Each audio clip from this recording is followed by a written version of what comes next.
Sebelum aku nak sembang dengan guest, aku nak sembang dengan korang dulu. Episod ini disokong oleh NGO Wikimedia Malaysia. Dan kami lesenkan episod ini under Creative Commons. Bermaksud korang boleh gunakan video ini dengan tujuan pendidikan tanpa perlu kebenaran kami. Episod ini juga boleh ditonton di website Wikimedia Commons. Penyimpan video-video berlesen bebas. Sambung borak dengan guest. Hai, hello, Assalamualaikum dan selamat datang ke another episode of Jenin Bercerita. Dan kali ini kita akan sembang pasal buku Children We Never Had. Betul. By Nadia Khan. Jadi ini episod ni kali kedua buat podcast dengan Kak Nadia. Betul. Jadi nak introduce diri lagi. Dia technically kali ketiga. Tapi kali pertama tu dia ada macam perkara mistik berlaku. Betul. We don't talk about that. We don't talk about that. Jadi technically, tapi like yang dipaparkan kepada orang ramai ni kali kedua lah. Betul. Jadi nak memperkenalkan diri sikit lah. Saya Nadia Khan. Saya dah berkecimpung dalam dunia menulis buku ni sejak tahun 2011 dengan terbitnya buku pertama Kelabu, bawah buku fiksi, dan sejak dari itu setia dengan buku fiksi. Buku terbaru yang baru sahaja diterbitkan waktu Pesta Buku Antarabangsa Kuala Lumpur baru-baru ni 2026 ialah buku Kerabat. Itu yang terbaru, terkini, ternau.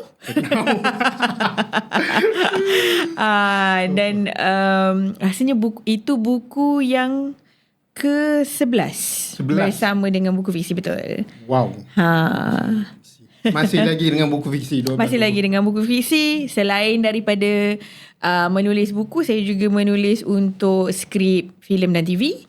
Dan baru-baru ni berjinak-jinak dengan dunia pengarahan melalui directorial debut Gantung Mas Ketiakut yang diadaptasi daripada novel sendiri. Biasalah kita gila kuasa.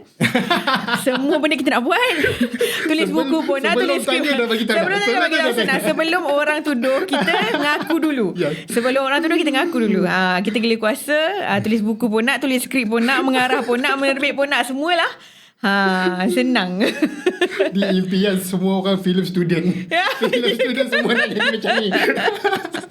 Alhamdulillah mencapai impian tu. Tetapi not without blood, sweat and tears lah. Yes. Aduh. Itulah dia. Juga, sebab sekarang ni, lepas ni episod dengan Acip. Lepas tu baru teringat, sebelum ni rekod dengan People. Lepas tu masa tengah-tengah kemas dekat sini, dia macam, Faiz, kau tangkap gambar bagi nampak jenis ni. Lepas tu dia macam remind balik, ni Nadia Khan ada kan? Mufiki pun ada kan? Ya. Lepas tu, okay, aku sama level dengan dia orang. Dulu pun sama-sama dengan Acip juga. Masa kita first time buat dengan Acip juga. Yelah, pusing-pusing. Nak buat macam mana kawan-kawan rajin keluar buku, kita ajak lah. Betul, sungguh. Okay, so ni soalan ni yang saya tulis ni introduction, tapi saya nak introduction kepada introduction. Faham. Sebelum saya tanya soalan yang ni, adakah akak selalu berfikir dalam BM atau English? Alamak. Menarik soalan ni. Sebab macam baru nak terfikir macam sebenarnya berfikir dalam BM ke dalam English Sebenarnya memang dalam kepala sendiri pun code switch juga. Okay. BM campur-campur dengan English. Berfikir dalam kepala rasanya dia macam ikut keperluan watak. Kalau maksudnya untuk menulis. Okay, untuk menulis memang ikut keperluan watak. Kalau macam kita memang tahu watak ni memang background dia sekian-sekian dan dia memang katalah macam from a more urban punya setting. Okay. Maybe more in English. Tetapi kalau watak dia memang sejenis yang dia tak pandai English sangat ke contohnya, ataupun dia memang, kalau dia memang sejenis yang tak begitu berbahasa Inggeris dan bahasa Melayu dalam kepala. Tapi maksud Pak I ialah suara hati akak sendiri ke? Betul. Awal-awal suara hati, tapi bila akan sebut pasal watak baru macam benda baru tu. Okay. Kerana dia memang akan mengikut watak. Macam contoh, kalau katalah macam macam mana nak cakap mungkin contoh terbaik ialah Gantung lah. Sebab Gantung ada macam 4 watak utama yang berbeza kan. Kalau katalah Gibbs yang sedang bercakap, Gibbs is a lot of code switching lah. Banyaklah code switch antara Malay and English. Tapi contoh kalau macam Troll ni wataknya dia adalah macam anak orang kaya anak orang kaya Felda. Dan dia macam scholarship based student di sekolah boarding school elite. Tapi dia watak Trul tu sendiri lebih selesa berbahasa Melayu. Jadi dia pun watak tu berbicara dalam bahasa itulah. Jadi dia bergantung kepada watak sebenarnya. Macam mana akan filter out it? Macam filter out diri kita sendiri punya thought process. Macam mana? Macam sebab bila akan cakap pasal diorang guna bahasa diorang sendiri. Jadi kita kena mendalami watak tu. Memang mendalami watak tu. Tanpa fikir pasal diri kita pula. Memang kita kena tinggalkan diri kita jauh-jauh. Memang kita berfikir dalam kita berfikir dalam watak tu lah. Pasal tu kadang-kadang kalau macam kita terlampau mendalami sangat, lepas kita dah habis tulis buku tu, memang kita kena step out a bit lah. Kita kena tinggalkan watak-watak tu. Kita kena tinggalkan watak tu dengan habisnya penceritaan tu. Sebab kalau tidak kan dia bersarang dalam kepala. Nanti kan kita pula jadi watak tu. Takut. Risau. Dah baca pelakon. Betul. Actually it's true. I guess the way I approach my books, sebab ramai orang yang bagi komen yang macam ni. Bila dia baca buku-buku akak, dia akan kata, bila baca buku akak ni tak terasa macam baca buku, terasa macam tengok filem. Okay. This is the latest review that I've heard about Kerabat. Also, my latest book, dia kata memang tak rasa macam tengah baca buku, memang rasa macam tengah tengok filem, sebab automatically they can imagine. The audio visual is strong even through words alone. Jadi mungkin sebab akak punya approach tu sendiri pun memang approach macam kita sendiri mewujudkan watak-watak ni, dan seolah-olah memang ada pemain-pemain ataupun pemeran-pemeran watak ni dalam kepala. Wow. Tak sangka. Okay, macam going back to the book. Okay, so Children We Never Had. Buku ni buku English pertama akak. Betul. So apa bezanya dengan buku English, terutama bila akak dah sebut semua watak dalam buku fiksi memang terkenal dengan code switch BMBI. Tapi kat dalam Children We Never Had ni tak banyak benda tu kan. So how did that happen? The English MBM tu. Okay, like kalau macam dalam Children We Never Had ada sedikit-sedikit dialog dalam bahasa Melayu. Sikit je, tapi terlampau sikit. Sekali lagi mengikut kesesuaian watak. Kalau macam watak tu tiba-tiba rasa macam nak bercakap Melayu sikit di situ, dia akan bercakap Melayu sikit di situ. Tapi apa perbezaannya dengan buku-buku sebelum ni? Because this is my first book in English. Sebelum ni memang menulis dalam bahasa Melayu. Dan ini buku pertama dalam bahasa Inggeris. Dan rasanya somehow tak adalah rasa macam banyak sangat beza. Gaya penulisan, gaya penceritaan tetap sama. It's still written in my style. Style tu tak berubah. Cumanya mungkin dalam bahasa Inggeris, mungkin banter dia tu lebih laju. Mungkin. Banter dia lebih laju. Tapi selain daripada tu mungkin tak banyak lah dia punya perubahan dia. Sebab ramai orang yang cakap, mungkin bahasa ni lebih emotif kalau berbanding dengan bahasa ini. Ataupun bahasa ini because you think in this language, therefore you write faster. Yes. Bagi saya tak ada beza. Sebab like I said to you before, dalam kepala saya sendiri pun saya memang code switch tu agak mudah. Jadi macam tak ada perbezaan dari segi kelancaran menulis tu, sama je. Dan tak ada banyak beza sangat. Dan kebanyakan orang bila Children We Never Had ni keluar, sebab kalau dia dah biasa dengan buku-buku BM saya sebelum ni, diorang akan rasa macam a bit intimidated by the English book. Sebab diorang akan rasa macam if this is your first English book, then you're going to probably be extra literary ke, ataupun extra poetic ke, ataupun English you terlalu bombastic, takut dia tak faham. Menarik. Dia ada kerisauan tu di kalangan pembaca. Ada ketakutan tu macam like, saya nak beli buku kat net sebenarnya yang Children We Never Had tu, tapi takut macam English dia terlampau highbrow sangat. Saya takut saya tak faham. I kata no. My English is very simple English. It's not like literary English sangat-sangat. It's our everyday English. So because at the end of the day, I always see myself as a storyteller. Yang penting ialah cerita tu sampai dalam cara yang paling simple, dalam cara yang lebih ramai orang boleh fahamkan cerita tu. Because I don't write to be literary. Maksudnya I don't write to show off literary skills. Betul. I mean kita bukan Tolkien. sebab I understand lah, ada certain writers yang macam dia nak flex dia punya literary skills whenever they are writing apa semua. To each their own is fine, tak apa. Tapi whenever I write a story, I'm not here to flex my literary skills. I'm here to tell a story. Jadi kalau lebih ramai orang yang faham, kalau cerita ni lebih sampai kepada lebih banyak hati, even better. So kakak selalu pesan, jangan takut. Ini English, ini everyday English. As long as you know everyday English, you can be able to read and feel it. Sebagai seorang yang dah membaca Children We Never Had, Muat Bentry boleh faham. dia siap share Muat punya band. Sudah bagi orang tu benchmark. Saya tak ada level-level dia. Tapi mudah difahami kan, betul, sebenarnya cerita dia. Tapi yang tu hari tu akak cakap pasal watak. Jadi macam mana dengan penulisan cerita dia, plot dia? Harap betul lah aku guna plot. Betul. Okay. Maksudnya? Plot dia maksudnya macam dari segi naratif.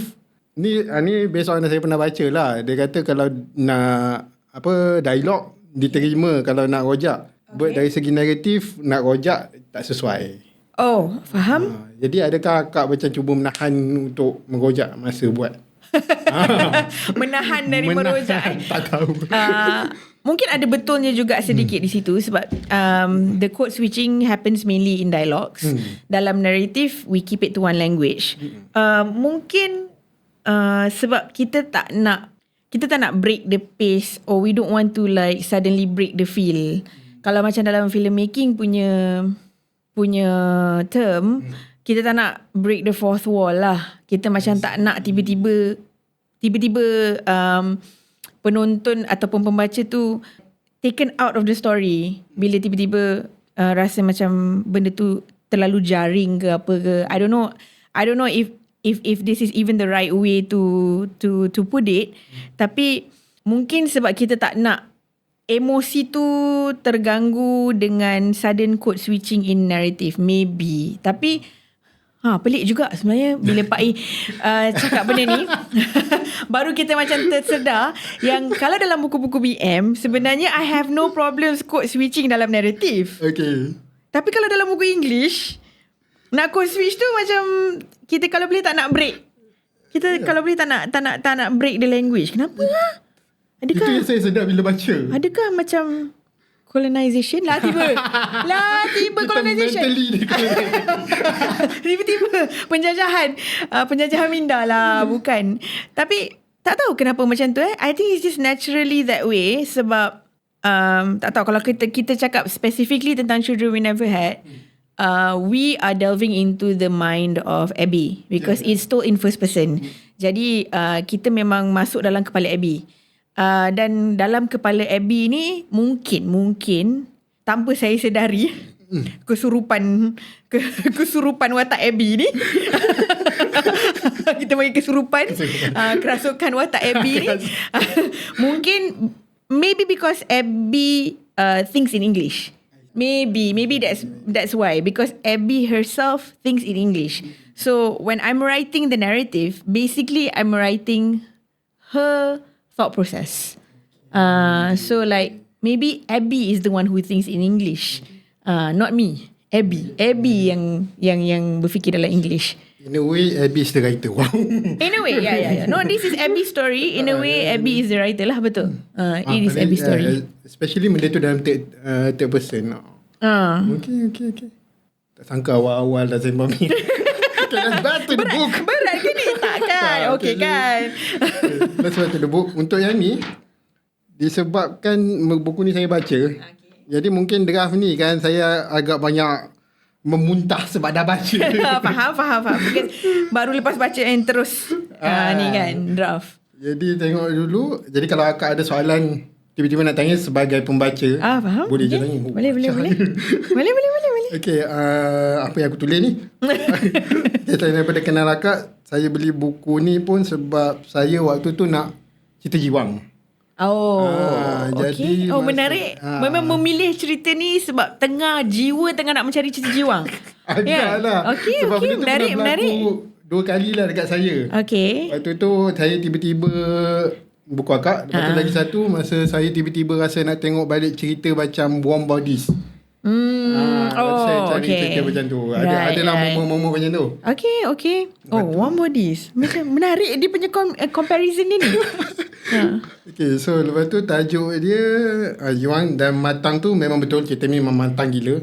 Okay. Saya takkan recommend untuk kira kalau anak buah saya datang panjang nak beli buku ni, no. Memang Dia bawah 10 tahun. Okay. Okay. Itulah soalan dah. Belum-belum dah dapat soalan sebagai pembaca. What is it about this story that you think is like mature content? Apa yang matang tentang apa yang bukan nak kata apa yang matang, apa yang dirisaukan tentang buku ini yang tidak boleh dibaca oleh pembaca-pembaca yang kurang matang? Apa yang dirisaukan?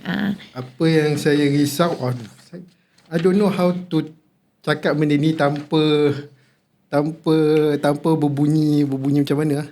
Berbunyi macam lelaki gatal. Lelaki apa? Lelaki gatal. Sebab saya bila saya kata kematangan ialah betapa open-minded you are. Okay. Tapi itulah masalah. Masalah terbesar ialah phrase ataupun perkataan open-minded ni telah sering disalahgunakan oleh masyarakat. Betul. Open-minded bukanlah bererti you are open to doing sins. That's not what open-minded means, by the way, guys. Open-minded bermaksudnya minda kita cukup terbuka untuk menerima bahawa terdapat personality berbeza di dalam dunia, watak-watak yang berbeza dalam dunia, dan cara diorang handle kehidupan juga berbeza dalam dunia. Kita kena menerima benda tu. Betul. Tapi pada waktu sama, kita pun kena sedar diri kita, dan walaupun benda tu tak ngam dengan kita, tapi kita respect it. Yang tu je kadang-kadang.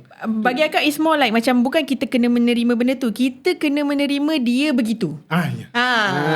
Sebenarnya kan kalau kita kata kita kena menerima benda tu, akan ada netizen yang bising kata, tapi kita tak boleh menerima orang buat dosa.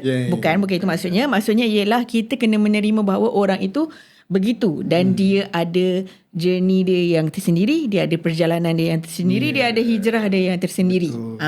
Dia bukannya menerima idea tu. Betul. Tiba-tiba Tiba-tiba sebab dekat sini dia punya mukadimah tu ialah datang mana tajuk tu sebenarnya. Datang mana tajuk tu yang sebenarnya. Okay, I think Children We Never Had ni sebenarnya cerita ini adalah in a way a generational story. Maksudnya adalah cerita tentang millennial dan masalah-masalah yang dihadapi oleh millennial. Bertemu jodoh, tentang kerjaya, tentang memilih antara jodoh dan kerjaya, tentang memilih di antara jodoh sendiri atau jodoh orang. Gitu. Ataupun macam nak memilih untuk berkeluarga ataupun tidak. Sebab kita dah sampai di satu persimpangan di dalam kehidupan kita di mana sepatutnya we are adults. But adulting is hard. So like kita rasa macam kita terpaksa jadi adults. Macam tu. This is, I feel is a problem yang macam agak unik di kalangan millennial. Sebab kalau perasan generasi sebelum kita kan, kita rasalah kita sebagai millennial yang melihat diorang, melihat boomer dan melihat Gen X ni, kita rasa macam wow, at like 30 years old you have things figured out. Kan?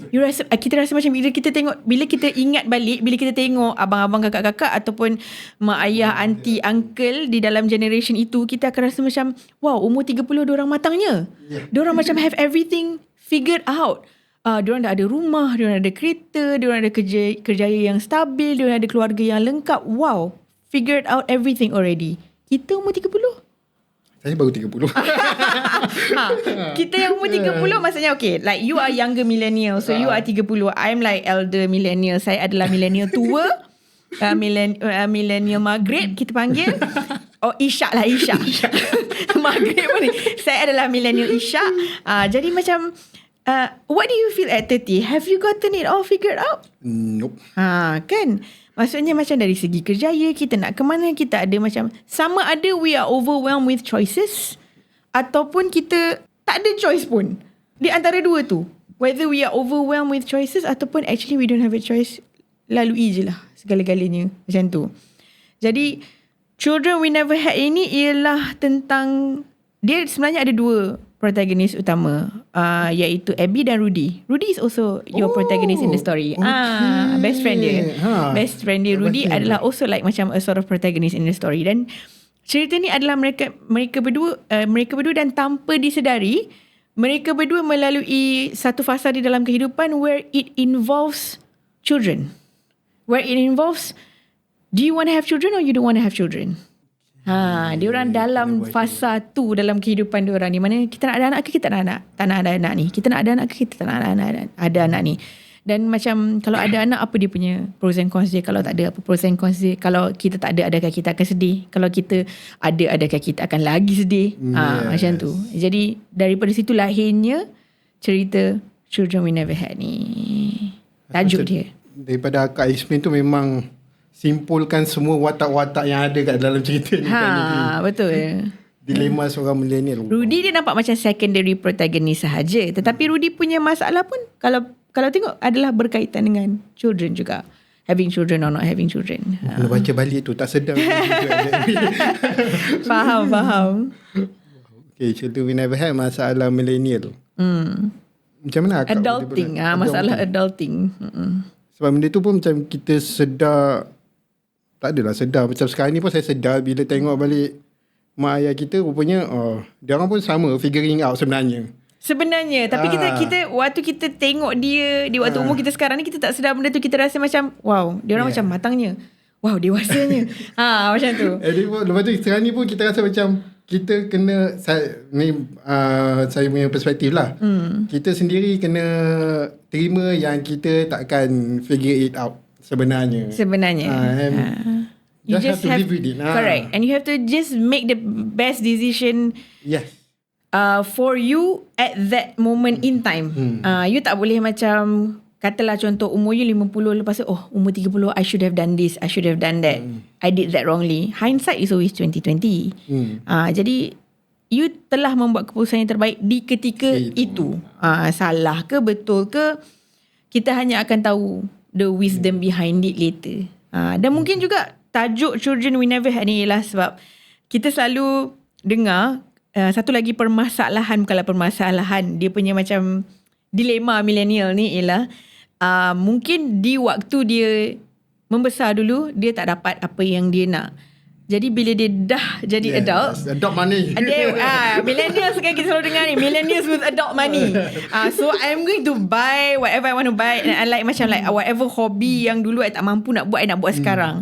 So are we the children? Are we the children we never had? That's new. Are there children in ourselves that we never got to become, that we never got to be, only and we only got to become those children when we become adults? The layers Tanta agak sembang je. Tanta bagus sekali aku terfikir benda ni bukan masa tulis. Itu jadinya. Dia tak scripted walaupun ada dengar okey. Kau percaya je apa kat sembang kan? Tengok je betul lah. Aduh, tak betul-betul dari hati yang luhur. Okay, so ni masa saya reading Goodreads. Okay. Bila Goodreads, berani membaca Goodreads. Research kau benda ni. Ya, betul-betul. Faham. Okay, dah baca Goodreads. Lepas tu ramai yang akan kaitkan dengan cerita-cerita akak yang pertama, which is gantung, kelabu, yang mana yang famous lah. Sebagai akak, apa pandangan akak lah, macam mana akak menerima benda tu? Terutama ni buku English pertama. Jadi saya rasa macam Ini buku English pertama aku. Kenapa kau sembang pasal buku pertama aku lagi? Dia macam berkangan sikit. Okay. Pertama sekali perlu diperjelaskan bahawa akak sebenarnya jarang baca review. Okay. Jarang baca review buku sendiri. Because I have this stand ataupun principle di mana setelah cerita tu dah habis ditulis dan dipasarkan, that book is no longer mine. That book now belongs to the readers. Siapa saja yang membaca buku tu, that book now belongs to you. So whatever you feel towards the book is actually no longer my business. It's yours. Buku ni you punya. Jadi apa sahaja yang you fikir tentang buku ni sebenarnya hak you. In a way, akak respect the reader. I respect. It's weird. I respect your views by not reading it. Pelik kan? Tak, sebab apa? Kalau macam kita kalau kita baca review ke apa ke, then I don't know, you may get affected by macam what people say and wanting to like, do the next story different ke apa ke.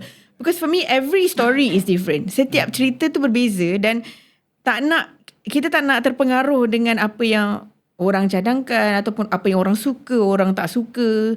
Kalau kita terpengaruh macam, aku tak suka lah benda ni, bla bla bla. Lepas tu takut benda tu masuk dekat dalam you punya subconscious and memandangkan ada orang tak suka, maybe next time aku tak tulis macam ni lagi dah. Sedangkan itu yang diperlukan untuk story yang akan datang. Siapa beta reader akak kalau macam tu? Tak ada siapa. Tak ada siapa? Okay, bukan tak ada siapa. Okay, the beta reader that I trusted for my previous books was Mamu lah. Okay, suami lah, encik suami. Kita, I nampak je gini, I isteri soleha, you guys. Tapi sebab because I he's a fellow writer. I was his fan first before anything else because I've always liked his writing, so I value his feedback dan selalunya memang macam akan dengar cadangan-cadangan dia dan rasanya the only other person is Amir Muhammad lah.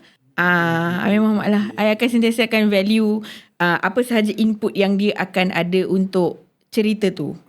Dan I rasa macam okay, because you know like macam he's written a lot of things, he's read a lot of things, so like macam he's a far more experienced storyteller than I am, so like he will know what works, what doesn't work, apa semua. Jadi macam akan value dia punya pandangan jugalah, apa saja input dia.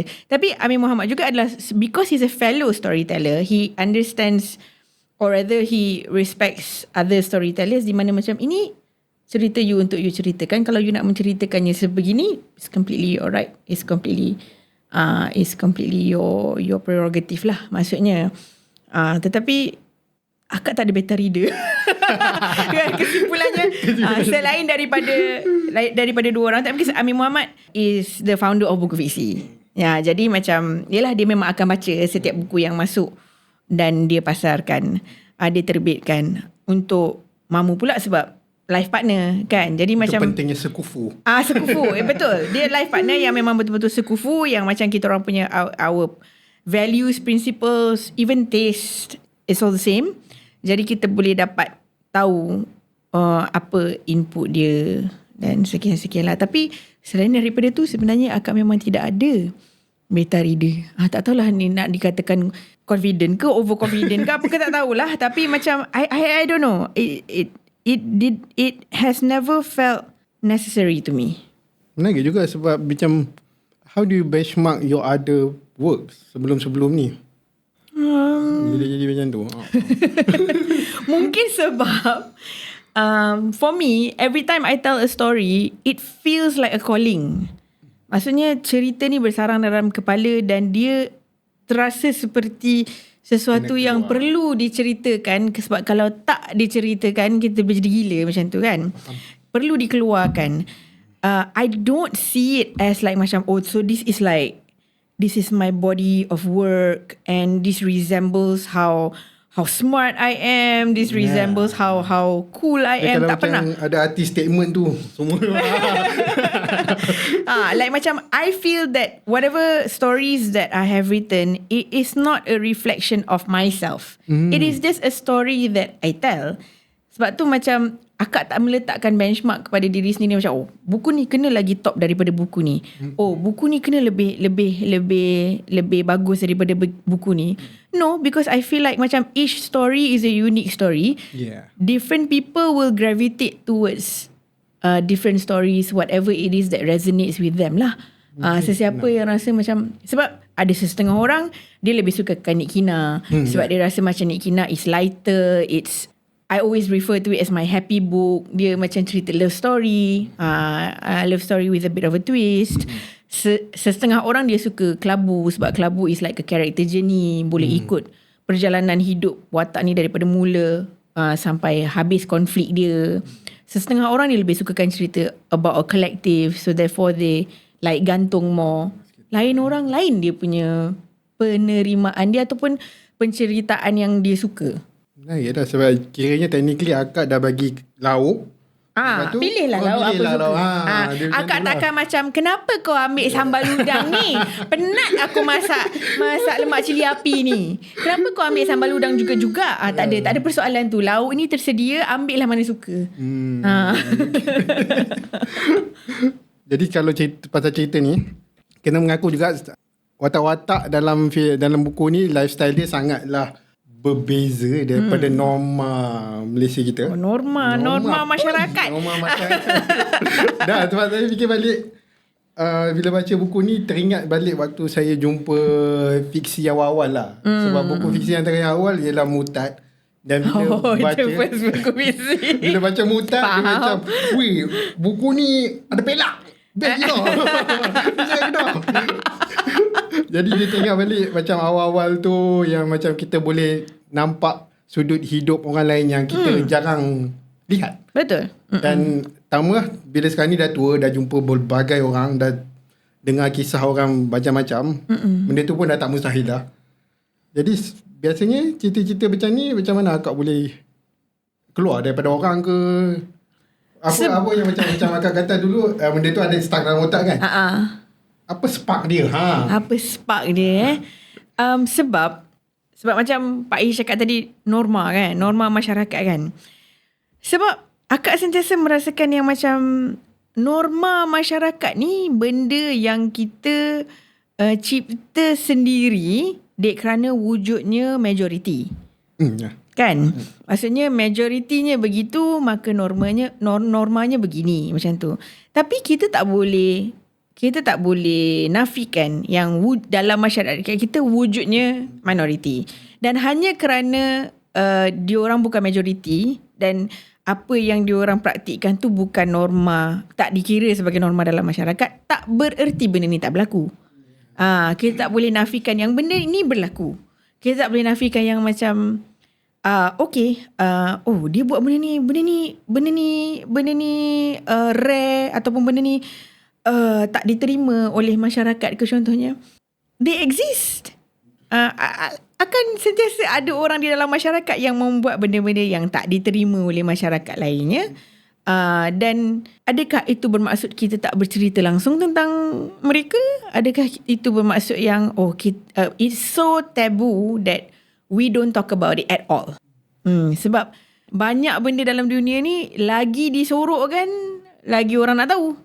Ya, sebab itulah benda tu kadang-kadang di-highlight kan. Jadi bagi akak sendiri, kalau benda-benda yang memang dah norma masyarakat contohnya, orang lain dah tulis tentang benda tu, kenapa akak nak tulis tentang benda tu lagi? Benda tu dah ditulis oleh orang lain. Betul tak? Maksudnya kalau dia nak bercerita tentang norma masyarakat, tentang anak yang taat, tentang yang mengikut kata keluarga dia, yang mengikut fasa-fasa kehidupan dengan sempurna. Orang lain dah tulis cerita ni. Kan? Then I will write something different to give you a different perspective of life. Maksudnya supaya benda tu, kalau kita nak betul-betul katakan wholesome, sepatutnya both stories should then exist. Yang majority dan juga yang minority. Dua-dua patut wujud. Penceritaan dua-dua patut wujud. So like the market is big enough to hold all kinds of stories.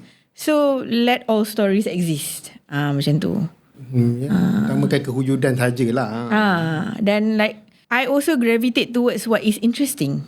Kalau kita nak bercerita tentang cerita-cerita yang memang dah dijumpai dalam drama 7 petang contohnya, why should I write that again? You've already seen that. You've already seen that story. You dah tengok dah cerita ni dekat cerita 7 petang. Kenapa nak tulis pasal cerita ni lagi untuk bagi you lagi cerita ni?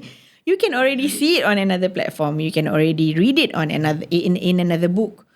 Why should I give you something similar just because that is popular? Okay. Kembali balik dengan tu lah.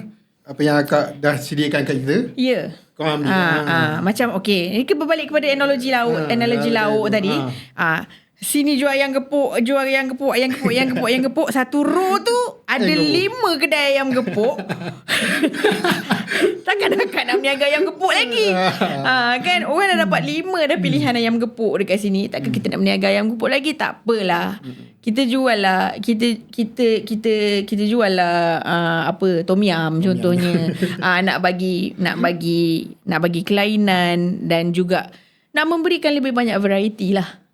Jadi kembali balik kepada saya sebagai pembaca. Betul. Jadi waktu saya baca ni, saya baru lepas tengok Fleabag season 2. Saya kena ada season 2 sebab season 1 dan season 2 bagi saya dua. Dia ada berapa total season? 2 season je. Okay. Dan the fact yang Phoebe Waller-Bridges kata dia buat 2 season saja kan. Sebab dia kata dah lengkap dah, tak perlu dah season 3. Yang tu je. I love that about a storyteller, di mana dia macam tak memaksakan lagi cerita daripada universe yang sama sebab dia rasa macam okay, dah habis lah kat sini, cerita dia dah habis.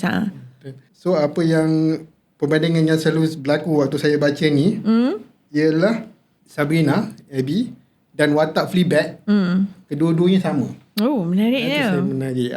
Dan terkejut untuk sebab Fleabag waktu season pertama dia tengah macam mana nak cakap? Aku okay dengan spoiler? Boleh, tapi spoiler alert. Boleh, tak ada masalah. Tapi spoiler alert. Tak nak explain apa spoiler. Okay. Season 1 Sabrina, season 1 Fleabag. Untuk maklumat, tajuk dia Fleabag dan watak utama dia pun Fleabag. Dia tak ada nama. Betul. So season 1 Fleabag tengah cope dengan kematian best friend dia. Right. Dan punca kematian best friend dia ialah dia Kendall dengan boyfriend best friend dia. Jadi yang tu yang push best friend dia. Faham. Jadi dia tengah cope dengan benda tu dengan tambahan macam kata lah. Kita adult, kita sepatutnya dah figure everything out. Tapi dia dalam fasa yang macam walaupun dia dah tokek cafe pun dia masih lagi apa benda aku buat ni. Ya. Faham. Apa yang jadi kat Abby juga. Padahal dia dah macam watak Abby ni, dia kalau ikutkan for somebody her age, she's considered very successful. Yes. Kan dia macam ada startup dia sendiri. She's like a business owner of a very besar ni. Correct. Dia macam like a successful, not just a business owner but a successful business owner. Sampaikan dia nak kena take on another CEO sebab dah terlampau besar dah sangat dia punya perniagaan. Macam cerita The Intern, macam The Intern. Anne Hathaway kan. Dia punya business tu terlampau successful sangat sampai dia kena take on like another CEO. So it was successful sebenarnya. Jadi kalau macam orang dari luar memandang ke dalam akan rasa macam apa masalah dengan hidup kau? Kau macam hidup kau okey je kot. I would like give an arm and a leg to be there. Untuk dapatkan kehidupan you ni. Macam you duduk dekat macam apartment yang macam kira agak posh punya area. Tapi the further you delve into Abby punya life, the more you realise yang macam okay, ada sedikit kekosongan jiwa dekat dalam tu. Sebab apa? Maybe sebab tak dapat approval daripada father dia. Ataupun mungkin dia rasa macam dia sentiasa di-compare dengan sister dia yang lebih melalui fasa kehidupan konservatif dengan lebih baik. Jadi ataupun adakah is the enemy herself sebenarnya? Is the enemy within her? Maksudnya dia tak berjaya nak berdamai dengan diri dia sendiri. Adakah sebab itu ada kekosongan jiwa tu? Dan kekosongan jiwa ni yang akan membawa dia kepada membuat keputusan-keputusan yang kurang bijak. Di ketika itu. Benda tu di-repeat berapa banyak kali dalam Google kurang bijak. Ni penulis sendiri kan. I mean, like because again, these people exist. Kita tak boleh nafikan yang macam orang macam ni wujud dekat dalam dunia. Like, do I condone what Sabrina does? That is my own opinion. That is my own values. Sama juga dengan pembaca. You don't have to condone what Sabrina does. It's fine sebab you ada values you sendiri, you ada principles you sendiri. You takkan condone apa yang Sabrina buat. But that does not mean that you cannot empathize with her pain. Ada beza antara you tak condone tapi pada masa yang sama, yelah memanglah kau buat keputusan yang kurang bijak tapi kesianlah juga dengan macam segala kesakitan dalam hidup kau ni. Ataupun you boleh rasa macam padan muka kau, siapa suruh kau buat keputusan tak bijak ni. Boleh, tak ada masalah. Everybody is subjected to their own opinions and their own feelings, for as long as you know that these people exist. Kalau you tak setuju dengan keputusan dia, it's okay. You're not supposed to setuju dengan keputusan watak utama ni. Sebab kita banyak kali tengok cerita yang kita rasa, bangangnya dia ni, kenapa dia buat macam ni ya? Banyak. But it still makes for an interesting story. You know, it doesn't just, this is what I normally find lah. Do not confuse between a flawed character and a bad story. A flawed character can still make a good story.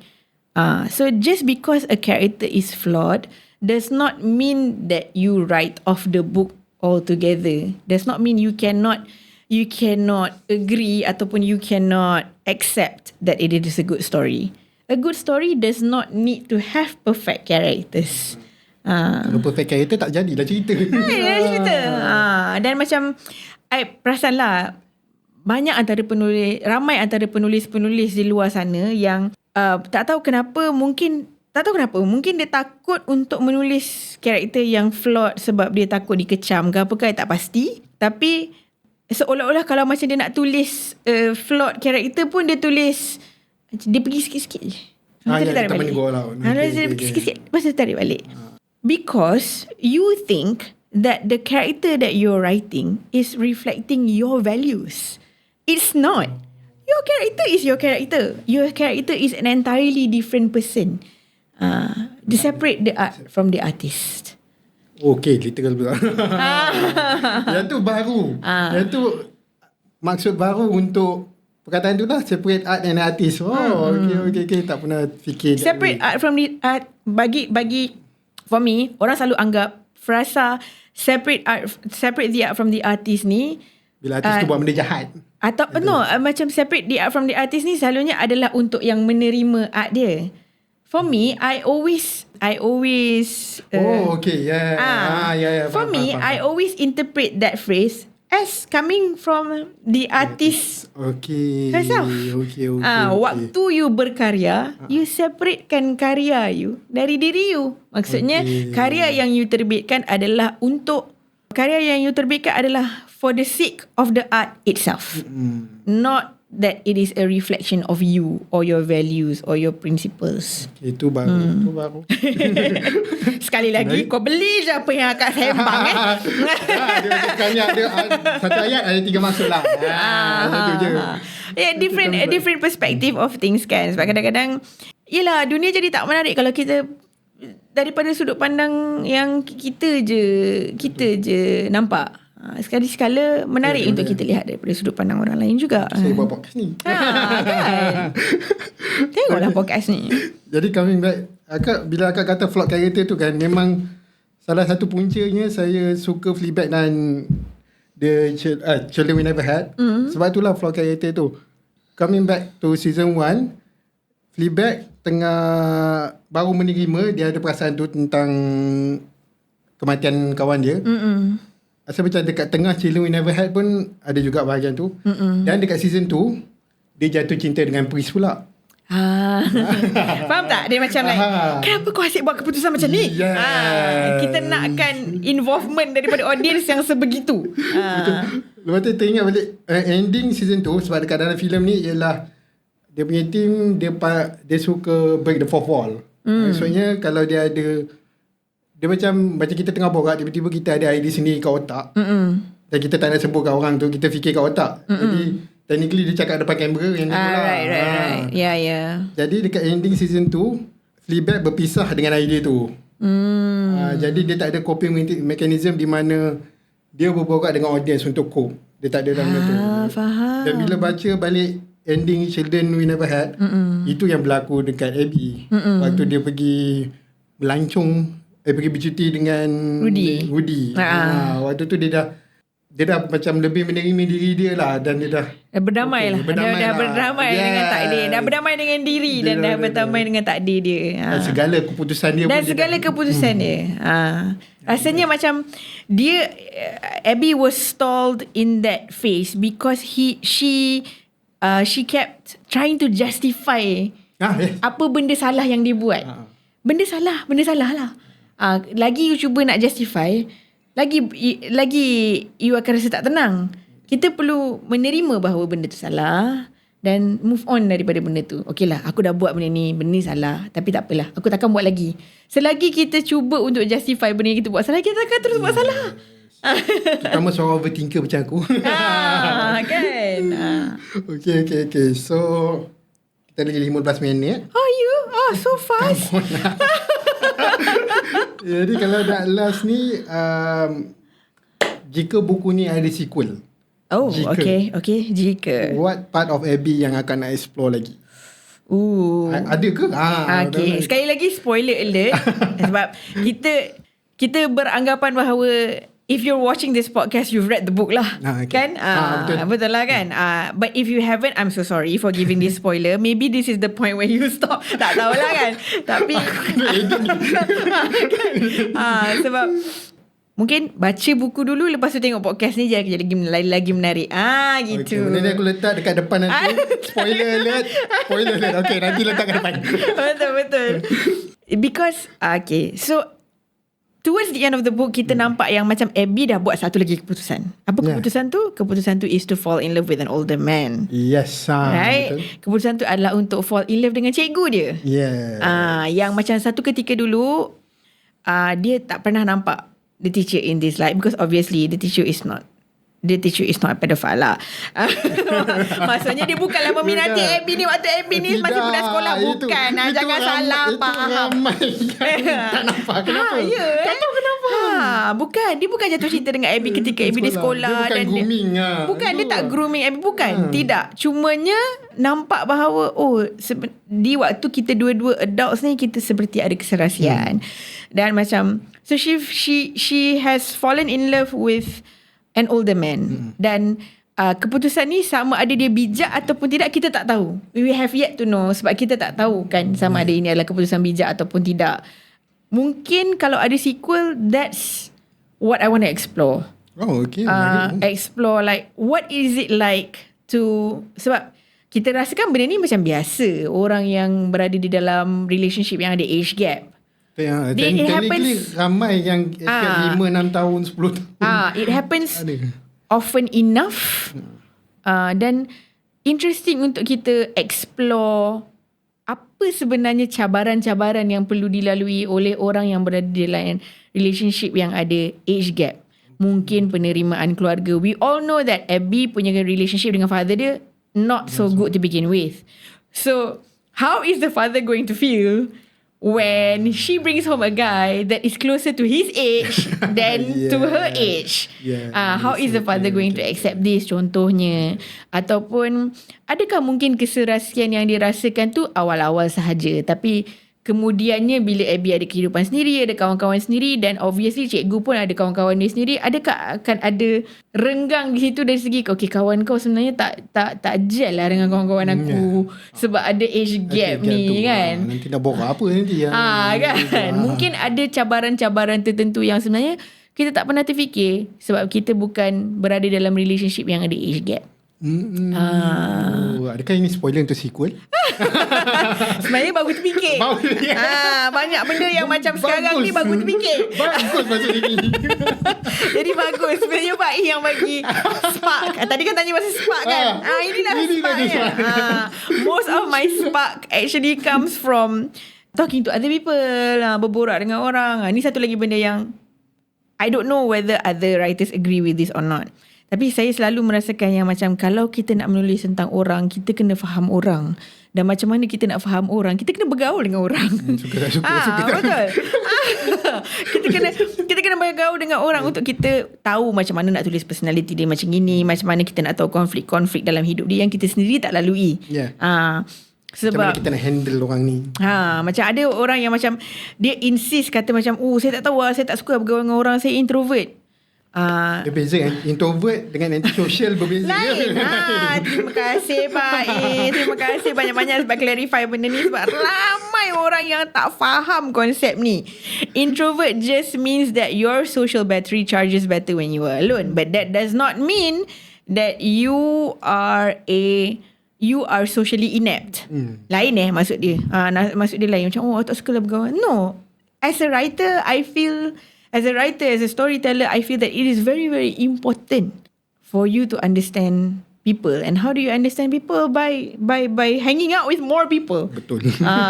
Betul. Berborak-borak lah dengan semua orang, dengan abang Grab ke, dengan cik counter pos laju ke, apa ke. Rajin-rajin lah. Guard sendiri, guard house. Kan? Hari tu borak dengan guard, okay. Tapi itulah betul lah, sebab masa bikin podcast ni pun, bila saya bagi tahu saya introvert, semua macam, tapi kau buat konten, kau tunjuk je aku. Because this is work, honey. Tak buat tak survive macam tu kan. Dan macam it's not as if you don't enjoy this. You do. It's just that you enjoy your time alone more. That's when you recharge. Tapi tak bermaksud bahawa you tak nak buat benda ni langsung. Kan? Macam kita sendiri kena tahu diri kita lah. Dan jangan jadikan benda tu sebagai kita panggil sebagai alasan untuk kita escape benda-benda yang perlu untuk kita punya character growth. Wow. Kita dah sebut pasal buku sekarang ni. Sebagai ending, apa kata-kata last untuk mereka yang tidak membaca lagi buku Children We Never Had ni.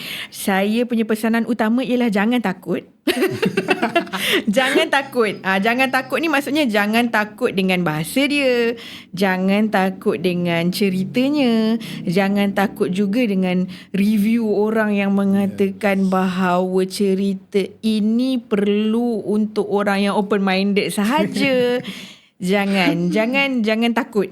Pesanan utama dia ialah jangan takut. Pick it up, read it and see for yourself, experience it for yourself. Dan kita kena menyedari bahawa kita semua ada kekurangan dan kelemahan masing-masing. Dan the world is already hard enough. We need more empathy, and maybe this is a step towards empathy. Dengar tu. Jangan dengar podcast ni saja walaupun tengah menulis. Baca dulu baru dengar. Baca dulu baru dengar. Sebab kita ada membincangan spoiler di dalam cerita ni. Sebab kita satu lagi macam nak tambah kan. Kalau katalah macam, okay, let's say if you live a conservative lifestyle contohnya, and you don't agree with Abby, just because you don't agree with Abby does not mean that you cannot find other characters in this story that you can relate to. Contohnya macam Mak Abby. Mak Abby is very conservative actually. Tapi mak dia pun is the rock yang kawal dia. Correct. Sebab dia percaya semua apa yang mak cakap. Betul. Jadi maksudnya ada mak dia is apa kita panggil? Dia punya grounding factor dia. The mom keeps her grounded. Jadi kita boleh relate dengan karakter ni kalau kita rasa macam we lead a more conservative lifestyle and we need to find a character that resonates better with us. Jadi macam ada banyak karakter-karakter dalam cerita ni yang boleh dipilih untuk disukai. Kalau tak suka Abby pun. Seperti banyaknya buku-buku Kak Nadia, seperti itulah banyaknya karakter yang korang boleh pilih dalam buku ni. Betul. Okay Kak, terima kasih. Terima kasih banyak-banyak Pak sebab menyebut sekali lagi. It's always a pleasure. first time buku ni diborakkan ke tak? Another interesting anecdote pasal Children We Never Had ni. Jadi sebenarnya Children We Never Had ni saya pernah didatangi. Aduh, saya pernah a group of students doing literature, if I'm not mistaken, in UPM. Okay. Approached me based on this book. Jadi diorang punya kalau tak silap final year project diorang semua ada berkisah tentang buku ini. Wow.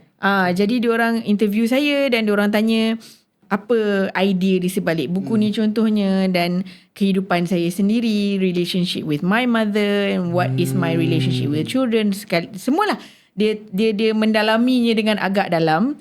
Dan setelah dia mendalami dengan agak dalam, projek tahun akhir dia adalah untuk menghasilkan satu buku yang ada sama ada short stories ataupun poems yang berkaitan dengan buku ini dan pembikinan di sebalik buku ini. I know, right? Wow. It's amazing. Wow, sebab buku boleh dapat buku baru. Dan bukannya buku review I was so impressed. Jadi kepada pelajar-pelajar UPM tersebut, please know that to this very day, I keep that book that you made from this book very close to my heart. Patutnya bawa buku tu hari ini. Tak ada pula nak ditunjukkan. Mungkin ada dalam kereta, nanti kita tengok macam mana. For me lah, like the beauty of a story is that it is able to birth even more stories. Kan, maksudnya bila kita baca kita dapat yelah, aku boleh relate dengan benda ni, dan aku pun ada kisah yang berkait dengan benda ni juga. So, seperti YouTuber biasa, content creator biasa, jangan lupa like, sub, share dan beli Children We Never Had untuk mereka yang tak beli lagi. And that is all from me. That's all from me too. Bye-bye. Bye. Alah, rasanya macam buku tu maybe ada dalam kereta kot.